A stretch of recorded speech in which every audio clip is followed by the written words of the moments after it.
The first attempt at a written explanation of the secret, at least the first attempt of which we ourselves have any knowledge, was made in a large pamphlet printed at Paris in 1785. The author's hypothesis amounted to this, that a dwarf actuated the machine.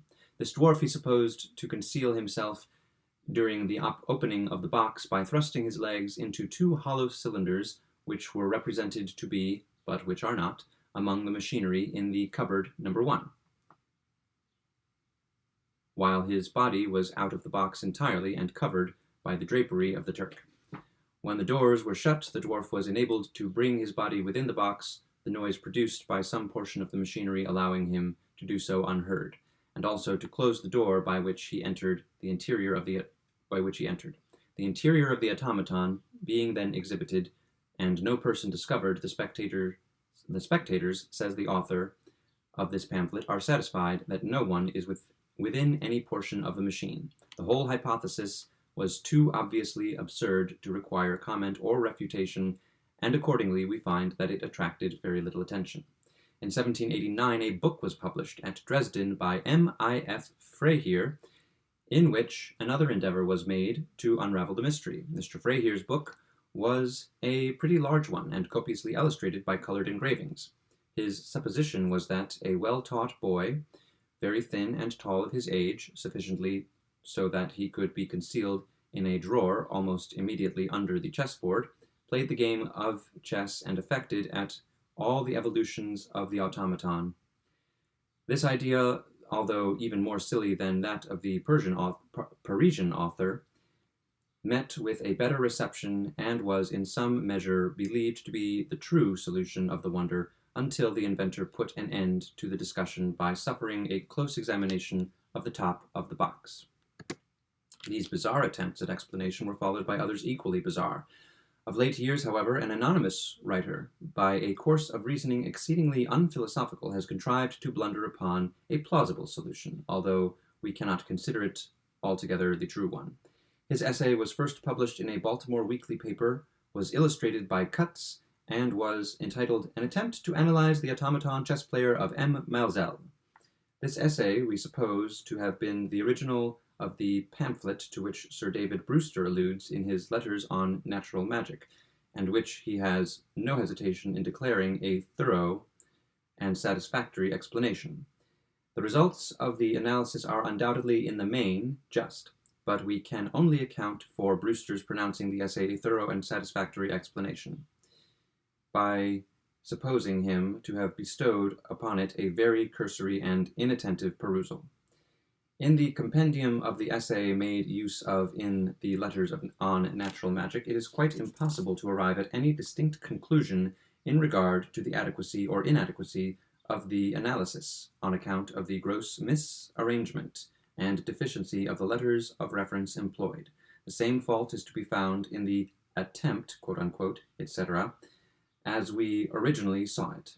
The solution consists in a series of minute explanations accompanied by woodcuts, the whole occupying many pages, in which the object is to show the possibility of so shifting the partitions of the box as to allow a human being concealed in the interior to move portions of his body from one part of the box to another during the exhibition of the mechanism, thus eluding the scrutiny of the spectators. There can be no doubt, as we have before observed, and as we will presently endeavor to show, that the principle, or rather the result of this solution, is the true one. Some person is concealed in the box during the whole time of exhibiting the interior. We object, however, to the whole verbose description of the manner in which the partitions are shifted to accommodate the movements of the person concealed. We object to it as a mere theory assumed in the first place, and to which circumstances are afterward made to adapt themselves. It was not, and could not have been, arrived at by any inductive reasoning. In whatever way the shifting is managed, it is, of course, concealed at every step from observation. To show that certain movements might possibly be effected in a certain way is very far from showing that they are actually so effected. There may be an infinity of other methods by which the same results may be obtained, The probability of the one assumed proving the correct one is then as unity to infinity. But in reality, this particular point, the shifting of the partitions, is of no consequence whatever. It was altogether unnecessary to devote 7 or 8 pages for the purpose of proving what no one in his senses would deny, viz., that the wonderful mechanical genius of Baron Kempelen could invent the necessary means for shutting a door or slipping aside a panel with a human agent 2 at his service in actual contact with the panel or the door, and the whole operations carried on, as the author of the essay himself shows, and as we shall attempt to show more fully hereafter, entirely out of reach of the observation of the spectators. In attempting ourselves an explanation of the automaton, we will, in the first place, endeavor to show how its operations are effected, and afterward describe as briefly as possible the nature of the observations from which we have deduced our result. It will be necessary for a proper understanding of the subject that we repeat here in few words the routine adopted by the exhibitor in disclosing the interior of the box, a routine from which he never deviates in any material particular. In the first place, he opens the door number 1.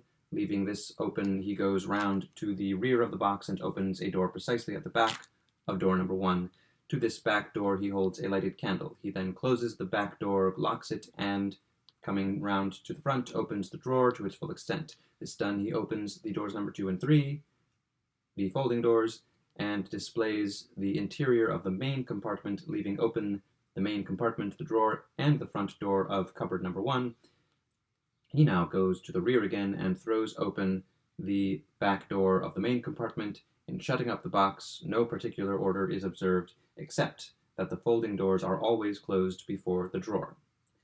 Now, let us suppose that when the machine is first rolled into the presence of the spectators, a man is already within it. His body is situated behind the dense machinery in cupboard number 1, the rear portion of which machinery is so contrived as to slip en masse from the main compartment to the cupboard number 1, as occasion may require, and his legs lie at full length in the main compartment.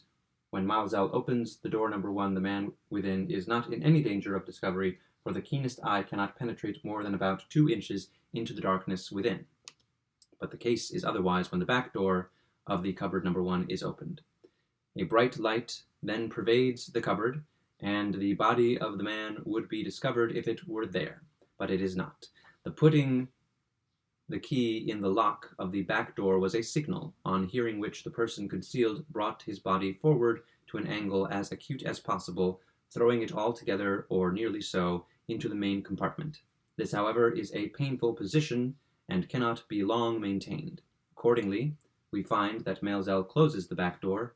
This being done, there is no reason why the body of the man may not resume its former situation, for the cupboard is again so dark as to defy scrutiny.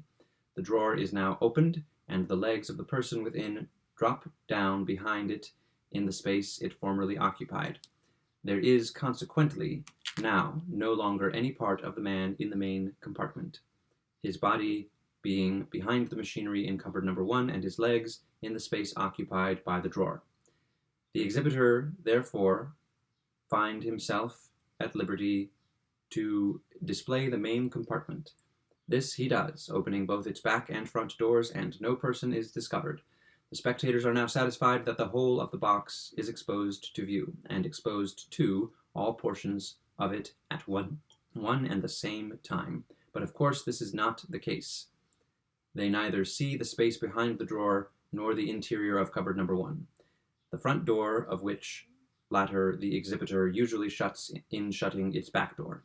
Maelzel, having now rolled the machine around, lifted up the drapery of the Turk, opened the doors in its back and thigh, and shown his trunk to be full of machinery, brings the whole back into its original position, and closes the doors. The man within is now at liberty to move about. He gets up into the body of the Turk, just so high as to bring his eyes above the level of the chessboard. It is very probable that he seats himself upon the little square block or protuberance which is seen in a corner of the main compartment when the doors are open. In this position he sees the chessboard through the bosom of the Turk, which is of gauze. Bringing his right arm across his breast, he actuates the little machinery necessary to guide the left arm and the fingers of the figure.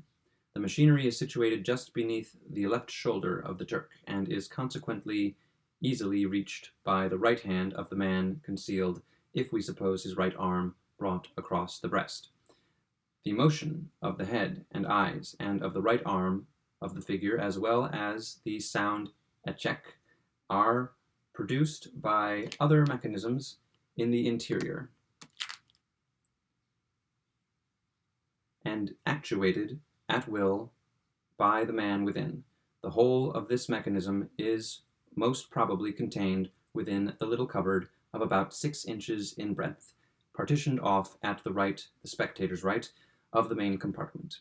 In this analysis of the operations of the automaton, we have purposely avoided any allusion to the manner in which the partitions are shifted, and it will now be readily comprehended that this point is a matter of no importance, since, by mechanism within the ability of any common carpenter, it might be effected in an infinity of different ways, and since we have shown that, however performed, it is performed out of the view of the spectators,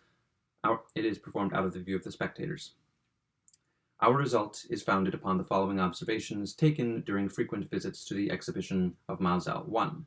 The moves of the Turk are not made at regular intervals of time, but accommodate themselves to the moves of the antagonist. Although this point of regularity, so important in all kinds of mechanical contrivance, might have been readily brought about by limiting the time allowed for the moves of the antagonist. For example, if this limit were 3 minutes, the moves of the automaton might be made at any given intervals longer than 3 minutes. The fact, then, of irregularity, when regularity might have been so easily attained, goes to prove that regularity is unimportant to the action of the automaton. In other words, that the automaton is not a pure machine.